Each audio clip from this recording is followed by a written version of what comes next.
এলাকার কিছু মানুষ ভাত পায় না, চা খাইবার চা, শুটকুট পিন্দা আকবার যা, এগুলার দেখলেই শরীরটা জ্বলে। এগুলা তো এলাকার আবর্জনা, দহন নামা দাইলে গন্ধ ছুড়াই দে। বুঝলাম না, বালা হইরা ভাত খাওয়া পাই না, পকেট খরচর টেহা নাই, ঋণ হইরা চেয়ার দেখে রাখি না কইছেন না রে।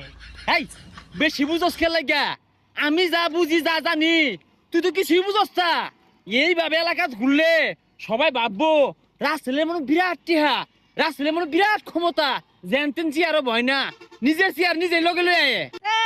মানুষ জানে আইনে যে কিরম টেহা ওলা পাঁচা লুম্বা ভুল গেছে গা। এগুলা মাইসের সামনে কইতে দোকানে ভাড়ে ভাই খাইবার ভাই দিত না। আইনের কথাটাই কই না যে 4 মাস ধরে টেহা পাই কই হক্কে দিছুন। দুই বাহুত্রা আয়া পড়ছে, আয় রে ভাই চাইবো নগে এগুলা কি লইছে, চেয়ার টেবিল লয়ে আয় পড়ছে। দোকানদার তোমার চেয়ারও বইয়ের ভাই না, দুঃখ ভাই বুঝলা।